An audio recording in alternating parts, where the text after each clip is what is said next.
Olá pessoal, boa noite, a paz do Senhor. Eu tô dando boa noite, mas na verdade o nosso encontro é sempre nos domingos, né, às 8 horas da manhã. Então, não sei a que horas que você vai assistir esse vídeo, na segunda aula do nosso livro, né, sobre os livros históricos. Mas então, boa noite, bom dia, boa madrugada, enfim, boa tarde, né? Eu espero que você possa assistir esse vídeo, tá? Hoje nós vamos estudar sobre o livro de Juízes, tá? Eu estou olhando um pouquinho para o lado aqui, porque eu estou aqui acompanhado do slide que eu fiz para essas aulas, né? Ninguém sabe falar de cabeça, né, gente? Eu não sou um robô, não sei falar de cabeça tudo. Então o slide vai ficar aqui para me acompanhar. E aí, o que vocês estão fazendo nessa quarentena? Estão estudando? Estão é, lendo o livro do nosso seminário, do nosso curso? Enfim, mandem o feedback depois de vocês dizendo o que vocês estão fazendo aí nessa quarentena. É o seguinte, eu fiz um e-mail até para a gente conseguir postar o vídeo lá no YouTube, né? Eu vou preferir fazer assim, porque pode ficar muito grande e ficar difícil para vocês fazerem download. Então, eu vou disponibilizar esse vídeo aqui lá no canal que eu fiz do YouTube. Não vai ser um canal aberto para todo mundo, mas eu vou mandar o link para vocês assistirem lá a aula. Eu acho que assim fica melhor. Eu fiz um e-mail também, prof, valberricardo@gmail.com. O Valber Ricardo tem dois R's, do Valber e do Ricardo. Prof. valberricardo@gmail.com. Se vocês tiverem alguma dúvida, vocês podem mandar qualquer pergunta para mim por esse e-mail, ok? Gente, vamos lá. Estou aqui no quarto da minha filha, vocês estão vendo rosa aqui, é porque é o quarto da minha filha que tem a melhor iluminação da sala. Se vocês ouvirem qualquer barulho aí é porque ela veio aqui bater na porta. Enfim, eu espero que não vai acontecer isso. A minha esposa está lá dando um jeito na ferinha, tá? Então vamos lá. O livro de Juízes, gente, é um livro fantástico, né? É um livro histórico, né? Como vocês puderam perceber no livro de vocês. É um livro que conta a história, que relata a história de um dos períodos mais conturbados da história de Israel. Israel tinha saído aí do governo de Josué, que assumiu o lugar de Moisés. Josué morreu e a nação ela se corrompeu, né? E aí depois de Josué começa o período dos juízes, né? Que é um período de cerca de 450 anos, né? Que vai durar de Josué até Saul ser ungido rei, né? E esse período de 450 anos compreende do ano 1390 ao ano 940 a.C., como vocês veem aí no livro de vocês, tá? E aí o autor do livro de Juízes é, segundo o Talmud, que seria aí um comentário expositivo sobre a Torá, né? Que seria uma série de comentários, uma série de explicações sobre a Torá, sobre a lei, né? Então o Talmud é isso. Então, segundo o Talmud, que é um comentário, uma espécie de comentário expositivo da lei, foi escrito por Samuel, tá? Mesma coisa do livro de Ruth, que nós vamos estudar logo em seguida, também tem como seu autor o profeta Samuel, ou o juiz Samuel, enfim, ou como vocês queiram aí considerar. Porque Samuel, ele foi juiz, ele foi profeta, ele era responsável pelo sacrifício também, então ele era uma espécie de sacerdote, né? Então, Samuel seria aí uma espécie de Cristo, de Messias, né? Porque Samuel tinha reunidos, né, em torno de si o ministério profético, ele era juiz e ele também tinha um ministério sacerdotal, né? Deus o chamou, né, para ser também sacerdote, né? Tanto que tem aquela passagem lá de Primeiro Reis que Samuel ele ia oferecer sacrifício com, com, com Saul, né? Ele chamou Saul, né? Para oferecer o sacrifício, e Saul se adiantou. E foi ali que Saul ele começou a perder o governo, né? Que ele ofereceu fogo estranho ao Senhor. Então, Samuel também exercia o ministério profético. Momento curiosidade aí bíblica, né, gente? Então, não vou me delongar porque eu preciso fazer essa aula em 30 minutos, tá? E é o seguinte, gente, eu vou fazer com um livro, né? Não vai dar para falar algumas coisas e o resto vocês leem lá no livro, tá bom? Eu vou capítulo por capítulo, eu vou falando as principais partes do livro de Juízes, tá? Então, quando Josué morre, o povo ele começou a fazer o que era mal aos olhos do Senhor. O próprio livro de Juízes diz que após aquela geração que entrou na Terra Prometida morreu, a geração seguinte já desconhecia o Senhor. E por causa disso eles começaram a fazer aquilo que era mal aos olhos do Senhor, aquilo que era abominável aos olhos do Senhor. E como o povo entrou ali naquela terra, e ao invés deles expulsarem os cananeus, né, ao invés de expulsarem todas as etnias, né, todos os povos que estavam ali na terra prometida, eles não fizeram isso. Eles permitiram que aqueles povos que eram pagãos, que serviam outros deuses, ficassem ali. Por exemplo, a tribo de Benjamim, mesmo, ela permitiu que os cananeus ficassem na terra deles. Né? E aí, Deus, o que Deus fez? Deus, ele poderia, o que ele poderia fazer? Ele poderia aniquilar aqueles povos. Mas Deus, ele queria que o povo de Israel fizesse isso. E aí Deus, ele repreende o povo e diz o seguinte: olha, eu não me esquecerei da aliança que eu fiz com vocês. No entanto, eu vou permitir que esses povos fiquem e eles serão para vocês como espinhos.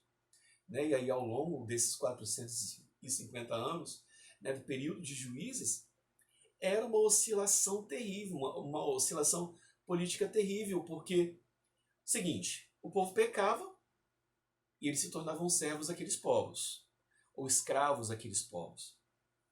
E aí o povo não aguentava, começava a clamar ao Senhor, Deus enviava um libertador que era um juiz, o juiz governava. Aliás, assim, a gente a gente tem que dizer, né, que a maioria dos juízes não eram perfeitos, né, eram homens. Existem péssimos exemplos de juízes, né, embora a gente ressalte a importância, né, e os feitos desses juízes, muitos juízes erraram. Feio. Gideão, 70 esposas, 70 mulheres. Teve com essas mulheres 70 filhos. Sansão escolheu, apesar do conselho de seus pais, para que Sansão escolhesse uma mulher do meio do seu povo, Sansão preferiu uma filisteia. Depois, essa filisteia foi dada como esposa do seu amigo. Logo depois, Sansão se envolveu com uma prostituta e, por fim, se envolveu com Dalila, que entregou Sansão para os filisteus, e aconteceu aquela tragédia que nós vimos, né? Apesar de Deus ter agido, ter reconstituído a força de Sansão, de modo que Sansão matou mais pessoas na sua morte do que em vida, Sansão pecou, Sansão errou. Se Sansão não tivesse errado, se Sansão não tivesse se Sansão tivesse seguido o voto, né, que seus pais fizeram, se Sansão tivesse seguido a vontade do Senhor, porque ele era nazireu de Deus, né, Sansão ia ficar muito tempo governando e seria um dos maiores juízes, né, de Israel. Sansão só governou 20 anos, né, muito pouco. Possivelmente morreu muito jovem também. Então, assim, os juízes não eram perfeitos. Embora muitos deles estivessem ali porque o Senhor os colocou. Tá? A gente precisa ressaltar isso. Tivemos bons juízes, por exemplo, o primeiro juiz né, que Deus levantou para o povo de Israel foi o juiz Otiniel, que foi o primeiro juiz, né, que Deus levantou. Mas enfim, só para vocês entenderem um pouco, né, antes da gente falar sobre os juízes, a depravação espiritual na qual Israel estava envolvida e que Deus abominava envolvia o culto, a infidelidade daquele povo estava relacionada ao culto que eles ofereciam, não a Jeová, não ao Deus que os livrou do Egito e os trouxe para a terra prometida. Eles serviam, ofereciam sacrifícios aos Baalins e a Astarote, né? Bom, dá uma dúvida terrível, né? Baalins, a gente sabe que está relacionado a Baal. E Astarote? Então, quando a Bíblia fala que eles serviam a Baalins, quer dizer que Baal, existiam várias espécies de culto a Baal, né? Então, eles serviam a Baalins aos Baalins por causa disso. Eles sacrificavam de diversas maneiras a Baal. E também, eles também serviam a Astarote, né, que é a forma plural da deusa Astarte. Esse culto aos Baalins, ele envolvia perversão sexual, né? No culto a Baal existiam os prostitutos, né? Que eram espécies de sacerdotes. Existiam as prostitutas sagradas, os prostitutos sagrados. O que acontecia? Os homens de Israel, eles viam cultuar. E a forma de culto a Baal e a Astarte era uma relação sexual, né? Os israelitas, olha o que os israelitas estavam fazendo, né? Eles estavam nesse culto a Baal e a Astarte fazendo imoralidades sexuais e que faziam parte do culto a Baal e a Astarte. E Deus abominava isso. Por exemplo, lá em 1 Reis, no capítulo 15, versículo 12, quando o rei Asa assume, qual é o desejo, né, de Deus para o povo? Que todos os ídolos fossem tirados e que também fosse tirado do meio do povo de Israel os prostitutos cultuais. O que eram esses prostitutos cultuais? Eram pessoas que nos cultos a Baal se relacionavam sexualmente. Gente, isso era uma torpeza terrível, né? Eu fico imaginando hoje, né? Hoje a gente não vê uma religião, né? Como eu não tenho conhecimento, mas olha só que coisa, né? Que mundo terrível. Já lá na antiguidade, na antiga Mesopotâmia, onde os judeus estavam, eles já eram tão depravados como a nossa geração atual. Olha como que o homem em queda, o que o homem em queda tem coragem de fazer. Tá? E aí o seguinte, por causa disso, por causa dessa depravação sexual, por causa dessa imoralidade, por causa dessa idolatria, o fato de os israelitas terem esquecido a Deus, Deus permitiu que o rei da Síria escravizasse o povo. E aí, qual era o rei da Síria? Cusã-Risataim. Cusã-Risataim significa duplamente perverso. E aí o povo sentiu na pele a escravidão. Deus não queria que o povo fosse escravo, porque o povo já tinha vindo de um contexto de cerca de 430 anos de escravidão no Egito. E Deus não queria que eles fossem escravos e também não queria que eles escravizassem ninguém. Então Deus permitiu que eles se tornassem escravos, né? Ou servos, né? Na verdade, servo e escravo não tem diferença nenhuma, né, naquele contexto. E aí eles clamam a Deus, Deus ouve o clamor e Deus levanta o primeiro juiz, que é o juiz Otiniel. Quem era Otiniel? Otiniel era ele era filho de Kenaz, irmão de Caleb, ou seja, ele era daquela segunda geração após aqueles que entraram, que vieram na verdade, da terceira geração, né? Porque, não, desculpa, da segunda geração, porque Kenaz era irmão de Caleb, irmão mais novo, né? De Caleb. Então, o Otiniel, ele, nesse período de Otiniel, não vou falar muita coisa sobre Otiniel, depois vocês leem lá em Juízes 3, Otiniel foi juiz por 40 anos e o povo sossegou. O que quer dizer sossegar? Eu entendo que eles pararam de servir a outros deuses, mas, enfim, a idolatria estava ali presente, né? Porque os povos ao redor eram idólatras, então a idolatria estava ali presente, e o fato dessa idolatria estar presente é que vai ser, como é que eu posso dizer, o calcanhar de Aquiles, né, dos israelitas. Então, depois que Otiniel morreu, o povo começou a fazer aquilo que era mal aos olhos do Senhor também. E aí eles foram servos agora não dos sírios, mas dos moabitas. Depois a gente vai falar um pouquinho sobre os moabitas, vamos falar sobre os amonitas, que tem uma relação com o povo de Deus, tá? Os amonitas e os moabitas descendem de Ló, que era sobrinho de Abraão, tá? Depois a gente vai falar um pouquinho sobre isso. E aí eles serviram a Eglon, rei dos Moabitas, por 18 anos.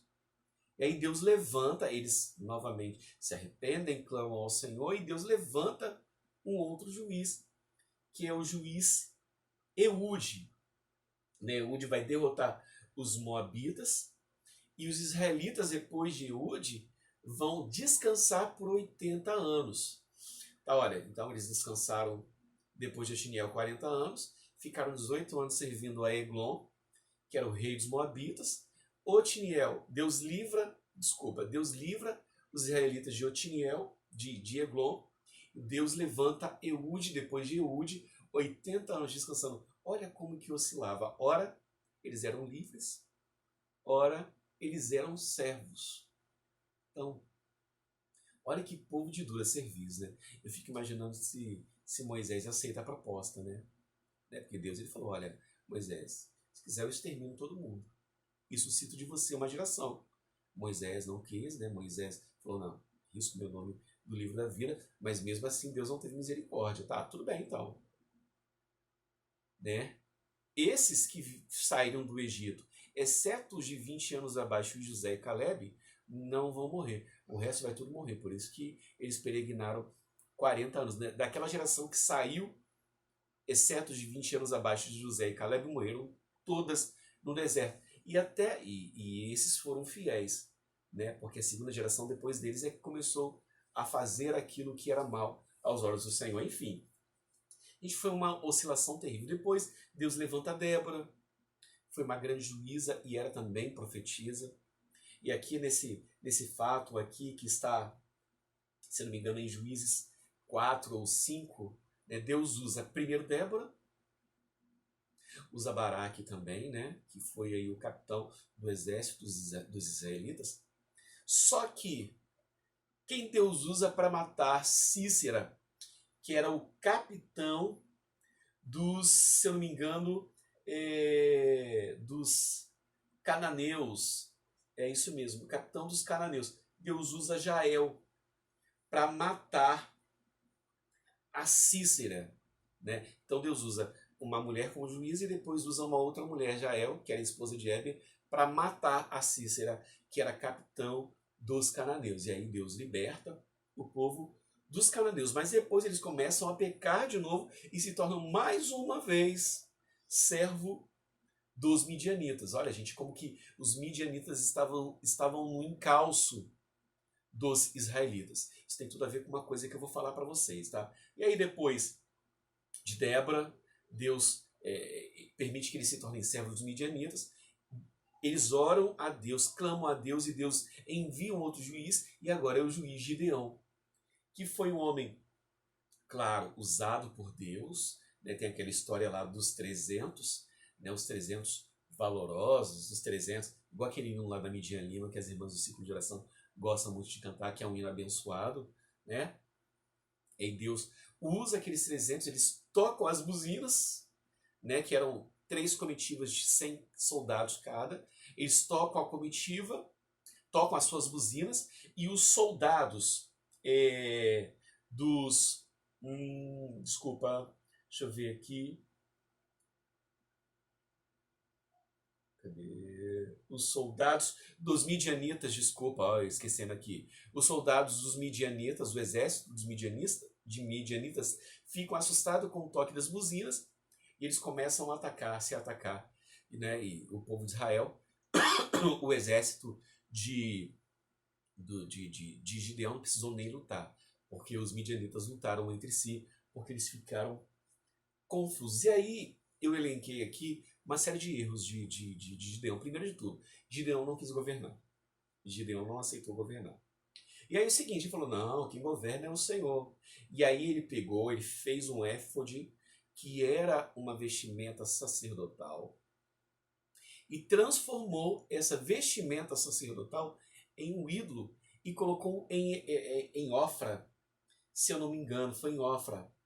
E todas as pessoas de Israel viam diante, na cidade de Ofra, isso mesmo, viam diante dessa vestimenta sacerdotal que se transformou em um ídolo e começava a cultuar esse ídolo. Então, Gideão, ele fez o povo cometer o pecado de idolatria.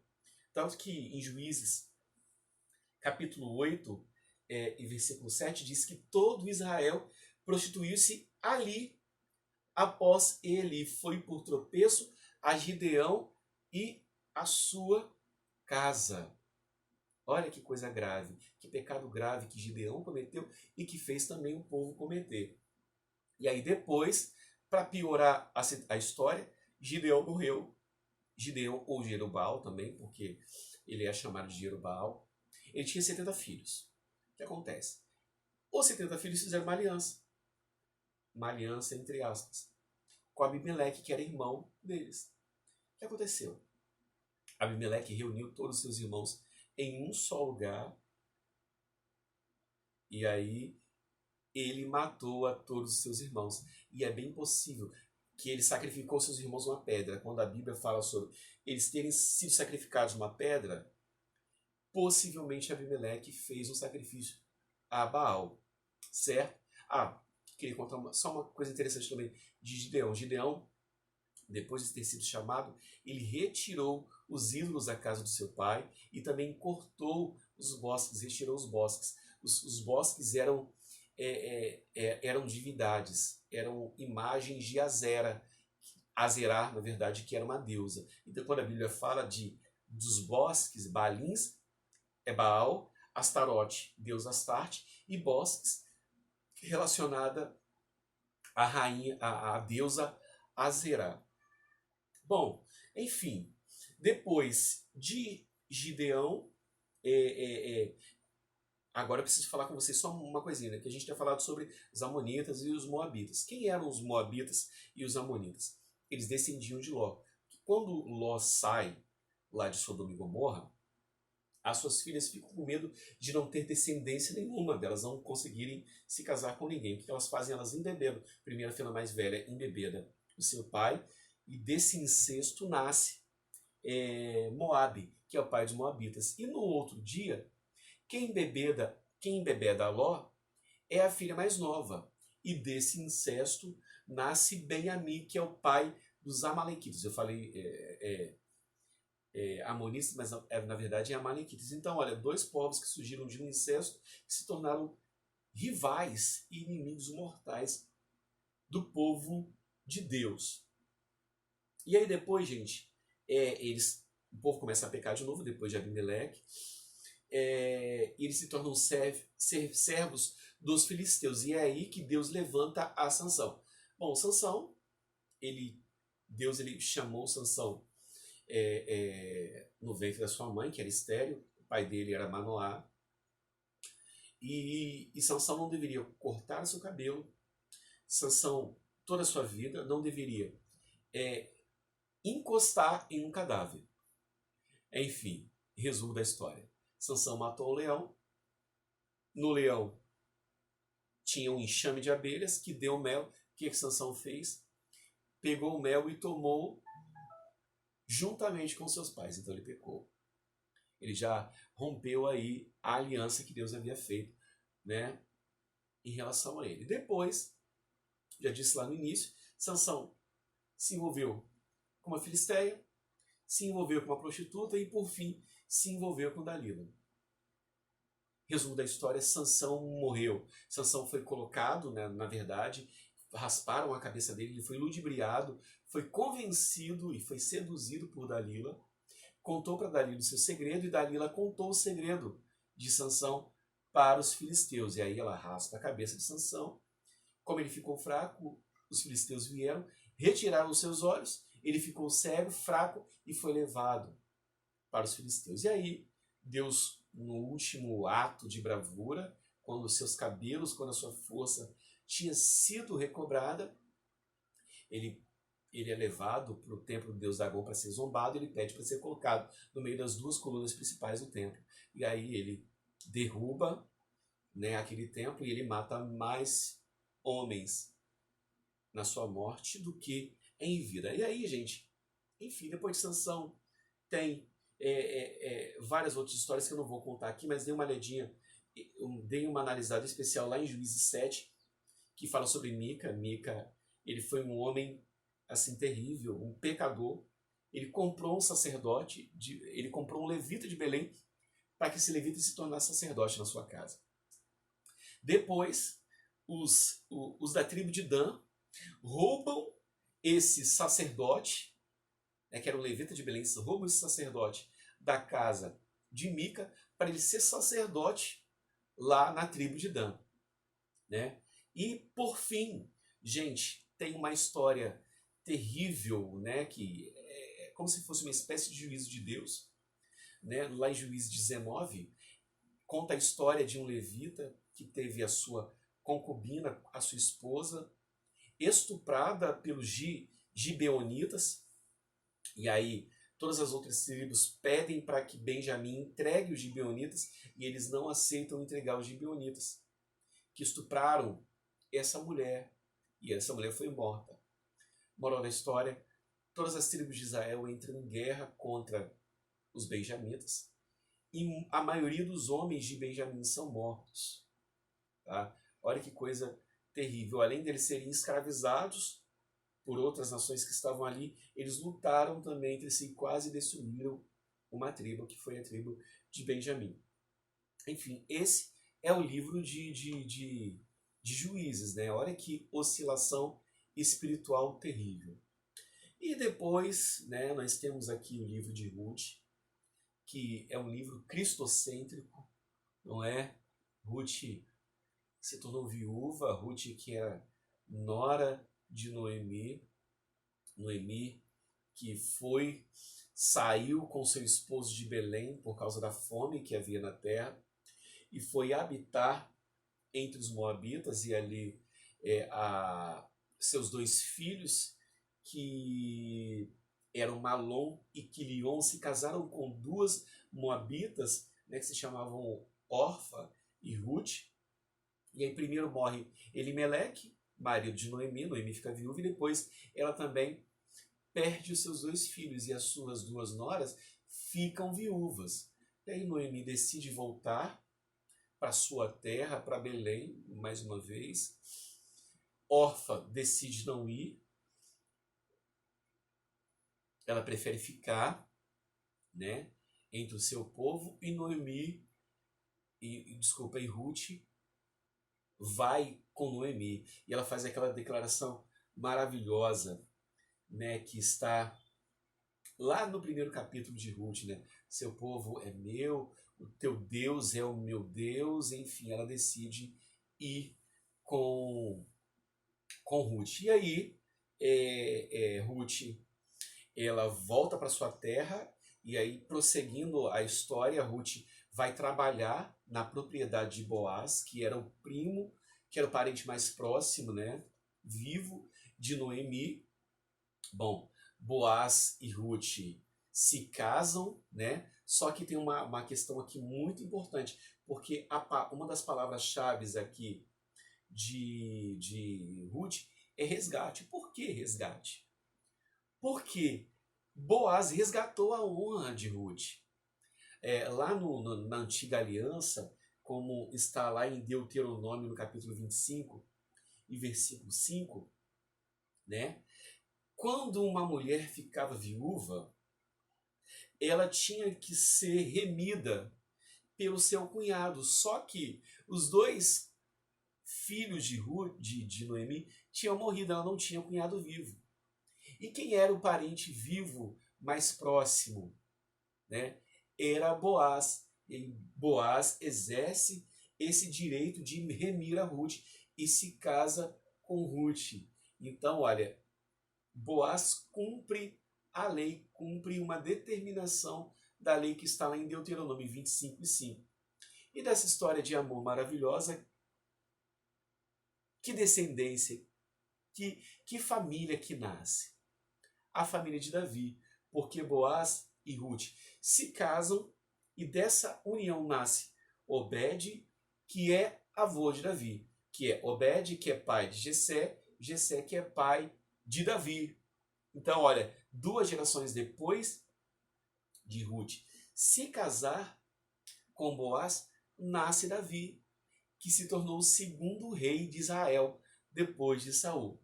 Bom, e aí nós terminamos, né, esse capítulo, esse segundo capítulo, né, só dizendo que Ruth é um livro cristocêntrico, né, assim como Boaz foi remidor de Ruth, assim como Boaz resgatou a Ruth, Cristo resgatou a igreja, Cristo resgatou o seu povo. Então, Ruth é um livro cristocêntrico e só tem 4 capítulos, é um livro riquíssimo. Gente, eu termino aqui essa aula. Espero de coração que vocês tenham gostado. Na próxima aula, no início da aula, eu corrijo o exercício desse livro, tá? Espero muito que vocês gostem. Fiquem com Deus, fiquem na paz do Senhor. Grande abraço.